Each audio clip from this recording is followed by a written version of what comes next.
Canada is by far the fastest growing country in the G7. Last year, its population grew by over 1.2 million people.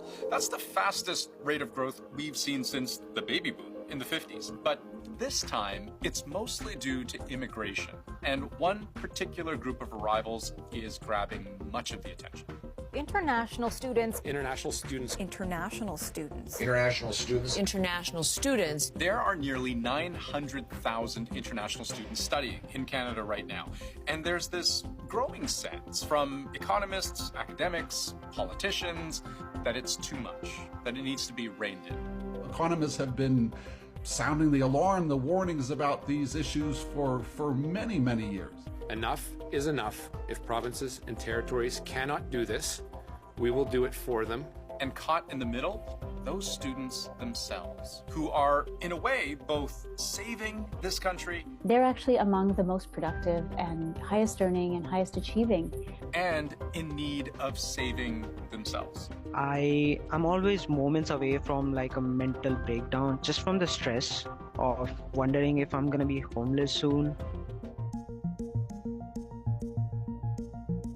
Except for a small pandemic blip in 2020, the number of international study permits Canada's giving out has been rising pretty dramatically over the past decade.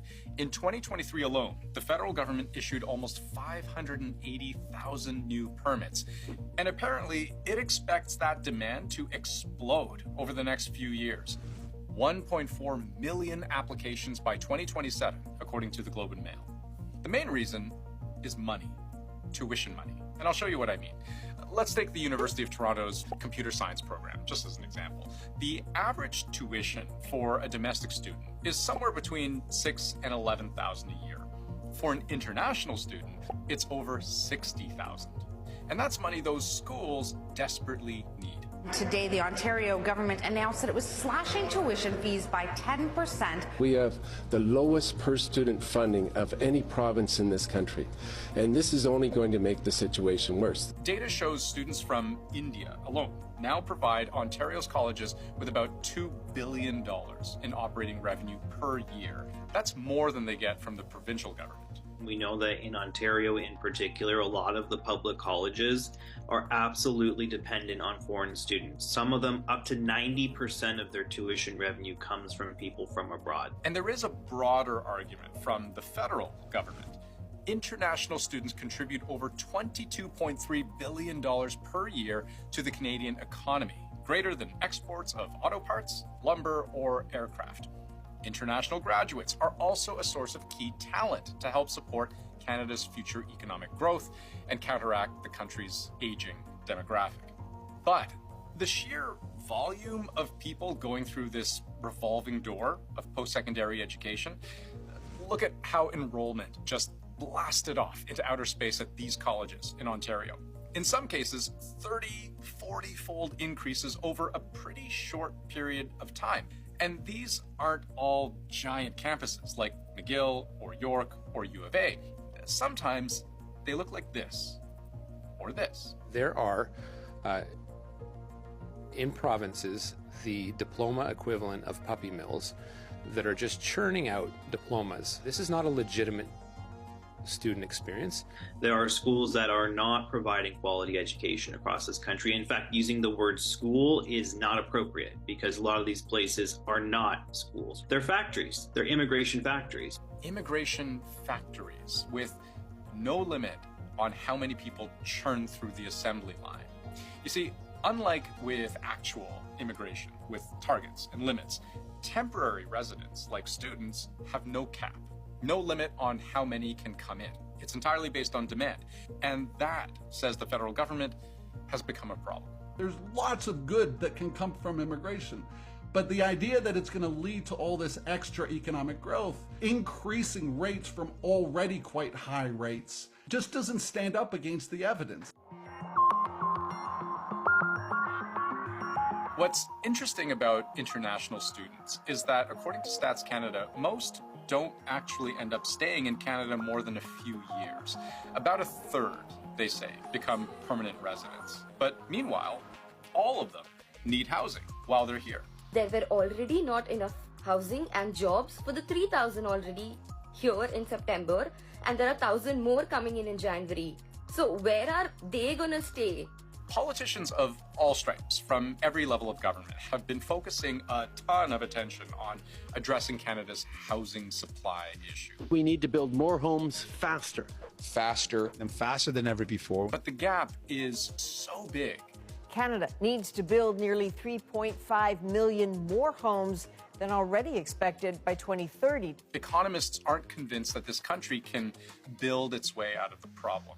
We had a whole bunch of initiatives around increasing supply, but if we're not managing the demand at the same time, all of those are going to go for naught. Take a look. According to this report last year, for every 4 people of working age, there was only 1 new house being built. Compare that to the historical ratio, which was almost twice as many builds, closer to around 1 house for every 1.8 people. This is why we have this urgency to deal with this immigration policy, because of this absorption capability that is undermining living standards. I'll give you a good example of that. London, Ontario, in the 2021 school year, the local college, Fanshawe, enrolled close to 5,500 new international students, and the local university, Western, enrolled about 6,000. That's, put together, more than 11,000 new people in just 1 year, in a city of just over 400,000. Universities have never considered that their responsibility. There's never been a government requirement that they provide housing. It's really been, just the competitive nature of universities to attract smart students to be able to make that offer to them. You can see how that kind of influx can have a big impact on rent prices. Now, yes, to some extent, it's not only incoming traffic, right? International students are a bit of a revolving door, as we said before, but these are very tight, very intense windows of competition. And if these schools aren't providing enough student housing and all those students need a place to live, there's a lot of pressure on the lower end of the scale, and people are competing. Low-income, middle-income people are competing with international students for some of those more affordable places to live. And then it's not just the rental market that gets squeezed, it's also the buyer's market. You start to have investors buy up a bunch of single-family homes to turn into student rentals. So as those investors are buying up single-family homes in these neighborhoods, it's raising the price and basically blocking out young families from purchasing them. Now, at this point, I feel I should be clear. International students are only one part of population growth in Canada. And we didn't speak to a single expert who put blame on the students themselves. They are the victims in this situation. It's not the job of an 18-year-old living in Warsaw who wants to come to Canada and come to university to solve our housing crisis, right? It's the responsibility of government, and it's the responsibility of our higher education sector to behave responsibly. What does he mean by that, behaving responsibly? Well, it's the problem we started with. The breakneck speed at which schools accept international students, and whether it's possible to have too much of a good thing. It would be a mistake to blame international students for the housing crisis, but it'd also be a mistake to invite them to come to Canada with no support, including how to put a roof over their heads. Future students, mind you, if you're listening to this video, trust me, right now this place is not equipped for you to come in. So here's the problem. There can be no single top-down, one-size-fits-all solution, because Canada is not a one-size kind of place.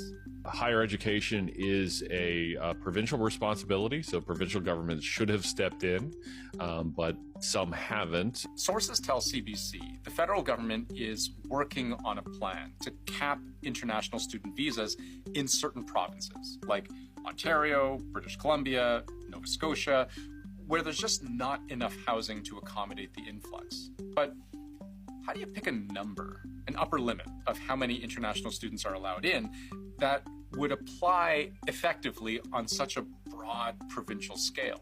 It's really a mixed bag that many schools are acting responsibly. It is, a handful of institutions that are causing about 80% of the problems. And those problems are very regional. So a cap might just be the first step. The Immigration Minister, Mark Miller, has talked about creating some sort of two-tier system where there are trusted institutions reputable institutions that can kind of put their students at the front of the line when it comes to visa processing, and then having a second class really for other institutions where there may be some red flags. The government hopes to have some kind of solution in place in time for the start of the next school year.